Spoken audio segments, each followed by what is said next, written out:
ಸಿನಿಮಾಗಳು ಈಗ PAN India ಲೆವೆಲ್ನಲ್ಲಿವೆ. ಇದು ಎಲ್ರಿಗೂ ಗೊತ್ತು. ಹೀಗಾಗಿ ನಟ ನಟಿಯರು ಕೂಡ ಪ್ಯಾನ್ ಇಂಡಿಯಾ ಸ್ಟಾರ್ಗಳಾಗ್ತಿದ್ದಾರೆ. ಅದರಲ್ಲೂ ಸೌತ್ ಇಂಡಿಯಾದ ಸ್ಟಾರ್ ನಟ ನಟಿಯರಂತೂ ಈಗ ಬಾಲಿವುಡ್ ಅಂಗಳದಲ್ಲಿ ಸಖತ್ತಾಗಿ ಮಿಂಚ್ತಿದ್ದಾರೆ.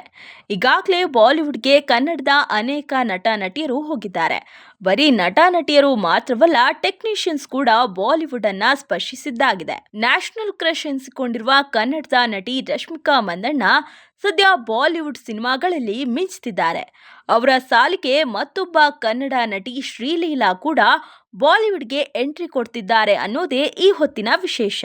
ಹೌದು, ಶ್ರೀಲೀಲಾ ಕನ್ನಡ ಸಿನಿಮಾಗಳಲ್ಲಿ ನಟಿಸಿ ಸೈ ಎನಿಸಿಕೊಂಡು ಇಲ್ಲಿಂದ ಟಾಲಿವುಡ್ಗೆ ಜಿಗ್ದಿದ್ರು.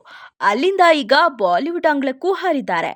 ಕನ್ನಡ ನಟಿಗೆ ಈ ಪರಿಯ ಅವಕಾಶ ಸಿಕ್ಕಿರೋದು ಸಹಜವಾಗಿಯೇ ಕನ್ನಡ ಚಿತ್ರರಂಗಕ್ಕೆ ಖುಷಿ. ಅಷ್ಟಕ್ಕೂ ಶ್ರೀಲೀಲಾ ಅವರಿಗೆ ನಿಜಕ್ಕೂ ಬಾಲಿವುಡ್ ಸಿನಿಮಾದಲ್ಲಿ ಅವಕಾಶ ಸಿಕ್ಕಿದ್ಯಾ? ಸಿಕ್ಕಿದ್ರೆ ಯಾವ ಸಿನಿಮಾದಲ್ಲಿ ಅವರು ಕಾಣಿಸಿಕೊಳ್ತಿದ್ದಾರೆ ಅನ್ನೋ ಪ್ರಶ್ನೆ ಕೂಡ ಎದುರಾಗಬಹುದು. ಇದಕ್ಕೆ ಸ್ವತಃ ಶ್ರೀಲೀಲಾ ಅವರೇ ಸ್ಪಷ್ಟನೆಯನ್ನ ಕೊಟ್ಟಿದ್ದಾರೆ. ಸದ್ಯ ಕನ್ನಡ ನಟಿ ಶ್ರೀಲೀಲಾ ಟಾಲಿವುಡ್ನಲ್ಲಿ ಬೇಡಿಕೆ ನಟಿಯರಲ್ಲಿ ಒಬ್ರು. ಸಂದರ್ಶನವೊಂದರಲ್ಲಿ ಮಾತನಾಡ್ತಿದ್ದ ಶ್ರೀಲೀಲಾ ಹಿಂದಿ ಸಿನಿಮಾದಲ್ಲಿ ಕೆಲಸ ಮಾಡೋ ವಿಷಯ ನಿಜ ಅಂತ ಒಪ್ಕೊಂಡಿದ್ದಾರೆ. ತೆಲುಗು ನಟ ರಾಣಾ ದಗ್ಗುಬಾಟಿ ಶೋಗೆ ಶ್ರೀಲೀಲಾ ಗೆಸ್ಟ್ ಆಗಿ ಹೋಗಿದ್ರು. ಈ ಕುರಿತಾದ ಪ್ರೋಮೋ ಕೂಡ ಸೋಷಿಯಲ್ ಮೀಡಿಯಾದಲ್ಲಿ ವೈರಲ್ ಆಗಿದೆ.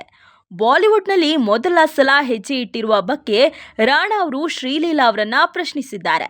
ಅವರ ಪ್ರಶ್ನೆಗೆ ಉತ್ತರಿಸಿದ ಶ್ರೀಲೀಲಾ, ಬಾಲಿವುಡ್ಗೆ ಎಂಟ್ರಿ ಕೊಡ್ತಿರೋ ವಿಷಯ ನಿಜ. ಬಾಲಿವುಡ್ನಲ್ಲಿ ಮೊದಲ ಬಾರಿಗೆ ಕೆಲಸ ಮಾಡ್ತಿದ್ದೇನೆ. ಹೊಸತನದ ಕತೆ, ಅದೊಂದು ಹೊಸ ಅನುಭವ ಮತ್ತು ವಿಭಿನ್ನ ಎಂದಷ್ಟೇ ಹೇಳಿದ್ದಾರೆ ಶ್ರೀಲೀಲಾ. ಆದ್ರೆ ಶ್ರೀಲೀಲಾ ನಟಿಸ್ತಿರೋ ಸಿನಿಮಾ ಯಾವುದು, ಅವರಿಗೆ ಹೀರೋ ಯಾರು, ಯಾರು ನಿರ್ದೇಶನ ಮಾಡ್ತಾರೆ ಅನ್ನೋ ಬಗ್ಗೆ ಅವರು ಏನನ್ನ ಹೇಳಿಲ್ಲ. ಸದ್ಯ ಹಿಂದಿ ಸಿನಿಮಾದಲ್ಲಿ ನಟಿಸುವುದು ಪಕ್ಕಾ ಎಂಬುದಷ್ಟೇ ಸ್ಪಷ್ಟಪಡಿಸಿದ್ದಾರೆ. ಅಂದಹಾಗೆ ಇದರ ಎಪಿಸೋಡ್ ಸೆಪ್ಟೆಂಬರ್ 30ರಂದು OTTಯಲ್ಲಿ ಪ್ರಸಾರವಾಗಿದೆ. ಅಲ್ಲಿ ಇನ್ನಷ್ಟು ಮಾಹಿತಿ ಸಿಗುತ್ತಾ ಅಂತ ಕಾದ್ ನೋಡ್ಬೇಕಿದೆ. ಅದೇನೇ ಇರ್ಲಿ, ಈ ಹಿಂದೆ ಶ್ರೀಲೀಲಾ ಅವರ ಬಾಲಿವುಡ್ ಎಂಟ್ರಿ ಬಗ್ಗೆ ಸಾಕಷ್ಟು ಚರ್ಚೆ ಆಗಿತ್ತು. ಆದ್ರೆ ಎಲ್ಲೂ ಅಧಿಕೃತವಾಗಿ ಅವರು ಬಾಲಿವುಡ್ ಅಂಗಳಕ್ಕೆ ಜಿಗಿತಾರೋ ಇಲ್ವೋ ಅನ್ನೋದು ಗೊತ್ತಿರಲಿಲ್ಲ. ಸದ್ಯ ಶ್ರೀಲೀಲಾ ಅವರೇ ಸ್ವತಃ ಬಾಲಿವುಡ್ಗೆ ಹೋಗೋ ವಿಷಯವನ್ನ ಹೇಳಿಕೊಂಡಿದ್ದಾರೆ. ಅಂದಹಾಗೆ ಶ್ರೀಲೀಲಾ ಡಿಸೆಂಬರ್ 5ರಂದು ತೆರೆಗೆ ಅಪ್ಪಳಿಸ್ತಿರೋ ಪುಷ್ಪ 2 ಸಿನಿಮಾದಲ್ಲೂ ಕಾಣಿಸಿಕೊಂಡಿದ್ದಾರೆ. ಹೀರೋ ಅಲ್ಲು ಅರ್ಜುನ್ ಜೊತೆ ಕಿಸ್ಸಿಂಗ್ ಎಂಬ ಸಖತ್ ಹಾಡಿಗೆ ಸೊಂಟ ಬಳಕಿಸಿದ್ದಾರೆ.